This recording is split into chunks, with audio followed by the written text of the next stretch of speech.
काली नजर। माँ, माँ। अरे क्या माँ माँ कर रहा है? बकरी का बच्चा है क्या? अरे माँ, मजाक छोड़ो। मुझे फाइनली वो मेन चौराहे वाली दुकान मिल गई है। अब देखना, आपका बेटा दुगनी स्पीड से पैसा कमाएगा। ओफो, ये क्या? मेरी ऑनलाइन मेकअप क्लास चल रही है। इतनी जोर से क्यों बोल रहे हो आप दोनों? अरे मेरी धर्म पत्नी जी, मेकअप क्लास बाद में करना। वो चौराहे वाली दुकान मिल गई है हमको। अरे वाह! रुको, मैं अपनी माँ को फोन लगाकर बता देती हूँ। अरे मैं भी अपने रिश्तेदारों को बता देती हूँ। कितनी खुशी की बात है। हाँ हाँ, मैं भी अपने दोस्तों को बता देता हूँ। 1 हफ्ते बाद रजिस्ट्री है। बस, घर में खुशी का मौका था। उन तीनों ने अपने अपने फोन उठाए और लोगों में बात फैलाना शुरू कर दिया। और रही सही कसर, श्वेता बहू ने अपने पड़ोस में सबको बताकर कर दी। अरे वर्मा आंटी, अब हम भी जल्दी कार ले लेंगे। घर का रेनोवेशन होगा और ठाट से रहेंगे हम भी। अरे, ऐसा क्या हुआ? लॉटरी बाटरी लग गई है क्या? अरे, इस बार चौराहे वाली मॉल में हमको भी दुकान मिल गई है। दुकान नंबर 21, जो एकदम चौराहे पर है। अब ग्राहक बढ़ेंगे तो आमदनी भी बढ़ेगी ही ना। अरे वाह, कितनी खुशी की बात है। मैं बहुत खुश हूँ तुम्हें इतना खुश देख के।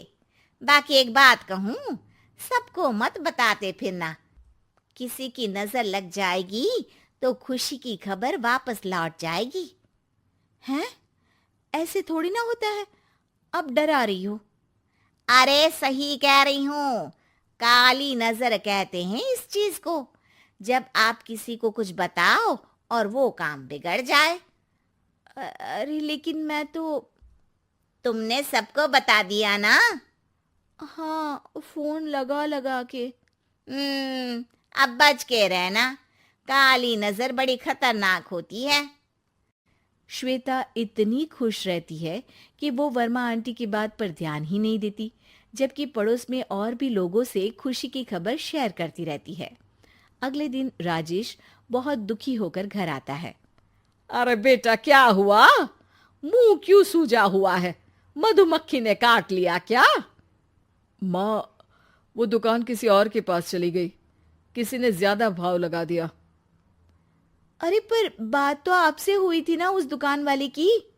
हाँ, आज मैं टोकन अमाउंट देने गया था, तब मुझे पता चला। कोई आकर सुबह मुझसे पहले ही ज्यादा अमाउंट दे गया। हम्म, काली नजर। क्या?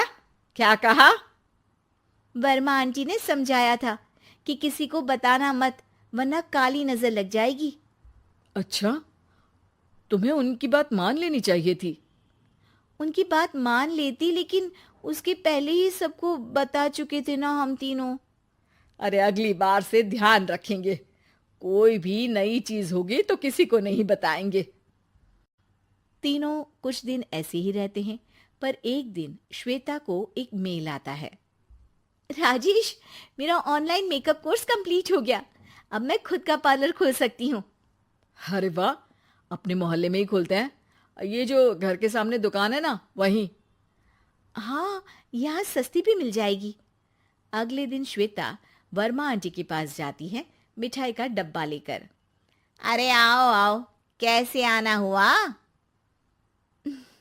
जोर से नहीं बोलूंगी। वो सामने वाली दुकान है ना, वहां मैं अपनी पार्लर की दुकान खोलने वाली हूँ। उसकी मिठाई है। अरे वाह, बहुत बधाई हो तुमको। हाँ, मैं कमाने लगूंगी तो राजेश पर पूरे घर का बोझ नहीं रहेगा ना आंटी जी। ये तो है। पर ये बता कि तूने ये बात किसी और को तो नहीं बताई ना? अरे नहीं नहीं, पिछली बार गलती कर दी थी। काली नजर लगी किसी की और राजेश के हाथ से वो दुकान चली गई थी। सबको मत बताना। चलो मैं चलती हूँ, कल दुकान की बात करने भी तो जाना है। अगले दिन श्वेता दुकान के लिए मालिक से बात करने जाती है।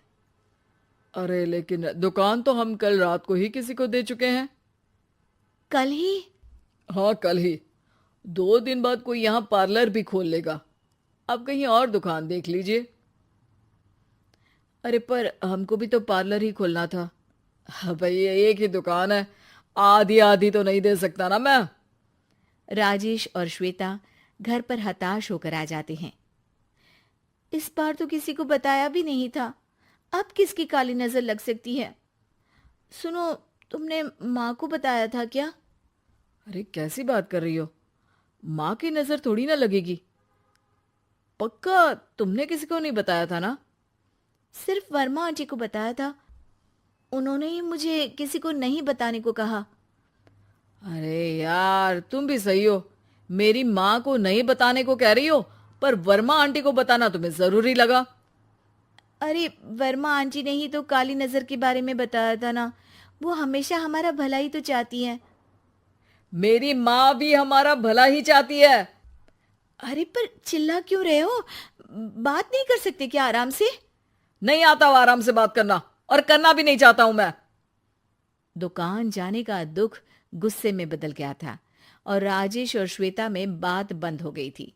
2 दिन बाद मोहल्ले में पार्लर का इनॉग्रेशन हुआ, जिसमें मोहल्ले के सभी लोगों को बुलाया गया, पर श्वेता, राजेश और माँ नहीं जाते। माँ, अंदर आ जाओ, क्या देख रही हो? अरे नया पार्लर देख रही हूं अपने आंगन से। देखो, माँ को दूसरे का सुख देखने में कितना मजा आ रहा है, मेरा दुख नहीं दिख रहा इन्हें। यहाँ मेरा पार्लर भी तो हो सकता था। अरे चुप रहो यार, हर बात में लड़ाई क्यों ढूंढ रही हो? राजेश और श्वेता फिर बहस करने लगते थे। तभी माँ ने दोनों को बाहर बुलाया। अरे जरा देखो तो, दुकान चलाने वाले का बोर्ड पर नाम क्या लिखा है? श्रुति वर्मा। गाड़ी निकाले बेटा, हमें कहीं जाना है। काली नजर का इलाज कराने? राजेश अपनी बाइक निकालता है। तीनों ट्रिपलिंग कर रहे हैं। माँ राजेश को उस मॉल वाली दुकान पर लेकर जाती है जहां राजेश अपनी दुकान खोलने वाला था। यही दुकान लेना चाहता था ना तू? हाँ, पर इनको भी दुखी करने लेकर आई हो क्या यहाँ पर दुकान दिखाकर? वहां काफी नहीं था? अरे श्वेता, थोड़ा सब्र रख, अभी पता चलेगा कि हम यहाँ क्यों आए हैं। बता, इस दुकान चलाने वाले का नाम क्या है?